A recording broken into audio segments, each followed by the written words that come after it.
കാസർകോട്ടെ government nursing college ഇപ്പോൾ പ്രവർത്തിക്കുന്നത് കാസർഗോഡ് മെഡിക്കൽ കോളേജ് സമുച്ചയത്തിനകത്താണ്. ഇവിടെ ഇപ്പോൾ ഒട്ടേറെ വിദ്യാർത്ഥികൾ പഠിക്കുന്നുണ്ട്. ഏകദേശം 200-ലധികം വിദ്യാർത്ഥികളാണ് ഇവിടെ ഇപ്പോൾ പഠിച്ചുകൊണ്ടിരിക്കുന്നത്. എന്നാൽ വിദ്യാർത്ഥികൾക്ക് കൃത്യമായ ഒരു താമസ സൗകര്യം അടക്കം ഇവിടെ അധികൃതർ ഒരുക്കി നൽകുന്നില്ല എന്നുള്ള പരാതി വിദ്യാർത്ഥികളുടെ ഭാഗത്ത് നിന്ന് ഉയർന്നു വരികയാണ്. മാത്രമല്ല അടിസ്ഥാന സൗകര്യത്തിലടക്കം വലിയ പ്രയാസം അനുഭവിക്കുകയാണ് ഇവിടുത്തെ വിദ്യാർത്ഥികൾ.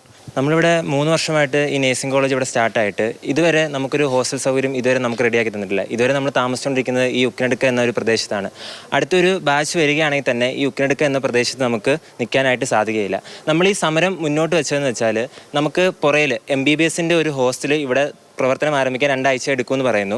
അപ്പം നമ്മൾ അതിലേക്ക് ഒരു ടെമ്പററി എന്നുള്ള രീതിയിൽ നമ്മൾ അതിലേക്കൊരു സൗകര്യമാണ് നമ്മൾ ഇവരോട് ആവശ്യപ്പെട്ടത്. പക്ഷേ അതിനെ അവരത് തരില്ല എന്നുള്ള രീതിയിൽ നമ്മളോടത് പറഞ്ഞു.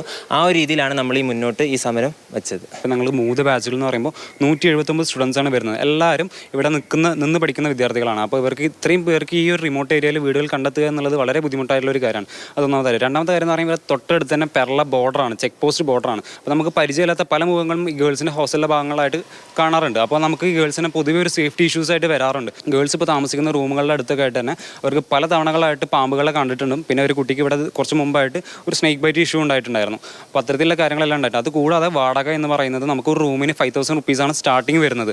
അത് 10,000 റുപ്പീസ് വരെ പോകാറുണ്ട് ഡിമാൻഡ് അനുസരിച്ച്. അത് കൂടാതെ ഇപ്പോൾ ഈ മെഡിക്കൽ കോളേജ് ഫെസിലിറ്റി ഡെവലപ്പ് ആവുന്നതോട് കൂടിയിട്ട് പുതുതായിട്ട് സ്റ്റാഫ് എല്ലാം ഇങ്ങോട്ടേക്ക് വരുന്ന സന്ദർഭമാണ്. അപ്പോൾ സ്റ്റാഫിന് ഇവിടെ റൂം ആവശ്യമായി വരുന്ന സമയങ്ങളിൽ ഈ റൂമിൻ്റെ ഓണേഴ്സ്, പ്രൈവറ്റ് സെക്ടറിലെ ഓണേഴ്സ് അവർ ലാഭം നോക്കിക്കൊണ്ട് വിദ്യാർത്ഥികളുടെ അടുത്ത് ചൂഷണം ചെയ്യുന്ന രീതിയിൽ വാടക കൂട്ടാൻ പറയുകയും അല്ലെങ്കിൽ സ്റ്റുഡൻസിന് മാറി കൊടുക്കാതെ സ്റ്റാഫിന് കൊടുക്കണം എന്നുള്ള രീതിയിൽ എത്തുകയാണ് ചെയ്യുന്നത്.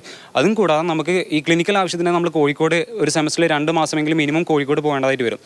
അപ്പോൾ നമുക്കിവിടെ റൂമിന് ഡിമാൻഡ് ആയതുകൊണ്ട് തന്നെ ഈ റൂം നഷ്ടപ്പെടാതിരിക്കാൻ നമുക്കിവിടെ വാടക കൊടുക്കേണ്ടതായിട്ട് വരും. അതിന് പുറമേ തന്നെ നമുക്ക് കോഴിക്കോട് ടൗണിൽ മെഡിക്കൽ കോളേജിൻ്റെ അടുത്തൊക്കെ ഒരു കുട്ടിക്ക് 10,000 രൂപയ്ക്കാണ് ഫുഡ് അടക്കം ഒരു കുട്ടിക്ക് മാത്രമായിട്ട് വരുന്ന ചിലവെന്ന് പറയുന്നത്. അപ്പോൾ അവിടുത്തെ റെൻറ്റും കൊടുക്കണം, ഇവിടെയും റെൻറ്റ് കൊടുക്കണം. ഒരു മാസം എന്ന് പറയുമ്പോൾ ഒരു കുട്ടിക്ക് വളരെയധികം എക്സ്പെൻസ് കൂടാനാണ്. ഇതൊന്നും നമുക്ക് സ്കോളർഷിപ്പ് ഇനത്തിൽ തിരിച്ചു കിട്ടുന്ന തുകയല്ല. തുടക്കം വന്ന സമയങ്ങളിൽ നമുക്കടുത്ത് പറഞ്ഞത് നമുക്കൊരു കെട്ടിടമില്ല, അതുപോലെ തന്നെ പുതിയ കോളേജ് ആയതുകൊണ്ട് അതിൻ്റെതായ ലിമിറ്റേഷൻസ് ഉണ്ട്, നമ്മൾ കുറച്ച് സാക്രിഫൈസ് ചെയ്യണമെന്നാണ് പറഞ്ഞത്. പക്ഷേ നമ്മളിപ്പോൾ 3 ബാച്ചുകളിവിടെ വന്നിട്ടുണ്ട്. അപ്പം നമ്മൾ 3 ബാച്ചും റിസൈഡ് ചെയ്യുന്നത് ഈ ഉക്കിനടുക്ക ഏരിയ.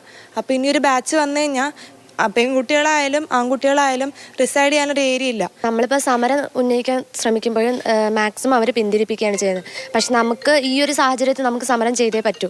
കാരണം നമ്മളെ അവകാശങ്ങൾ നമ്മൾ തന്നെ നേടിയെടുക്കണം. അതായത് ഇപ്പം തന്നെ നമുക്ക് താമസ സൗകര്യം ഇല്ലാത്ത സ്ഥിതിക്ക് നമുക്ക് തരില്ലെന്നാണ് അവർ പൂർണ്ണമായും പറയുന്നത്. എന്തായാലും അത് നേടിയെടുത്തേ പറ്റൂ. ഒരു MBBS ബാച്ച് കൂടി ഈ രീതിയിൽ കുട്ടികളിവിടെ പഠിക്കുന്നുണ്ട്. അപ്പോൾ 50ഓളം കുട്ടികളാണ് ഇവിടെ ഉള്ളത്. അവർക്കുള്ള ഹോസ്റ്റൽ സൗകര്യം ഇവിടെ ഇനി 1-2 മാസത്തിനകം തന്നെ തുറന്നു നൽകും. അവിടെ 50-ലധികം വിദ്യാർത്ഥികൾ ഇപ്പോൾ നിലവിൽ താമസിക്കാനുള്ള സൗകര്യങ്ങൾ ഒരുക്കിയിട്ടുണ്ട്. എന്നാൽ 500-ലധികം കുട്ടികൾക്ക് താമസിക്കാനുള്ള സൗകര്യം അവിടെയുണ്ട്. അത്തരത്തിലുള്ള അടിസ്ഥാന സൗകര്യങ്ങളൊക്കെ തന്നെ ഒരുക്കിയിട്ടുണ്ട്. താൽക്കാലികമെങ്കിലും ഈ വിദ്യാർത്ഥികൾക്ക് ആ ഹോസ്റ്റൽ തുറന്നു നൽകണമെന്നതാണ് ഈ വിദ്യാർത്ഥികളുടെ ആവശ്യം. ഷാജു ചന്തപ്പുരയ്ക്കൊപ്പം സാരംഗ് സുരേഷ്, മാതൃഭൂമി ന്യൂസ്, കാസർഗോഡ്.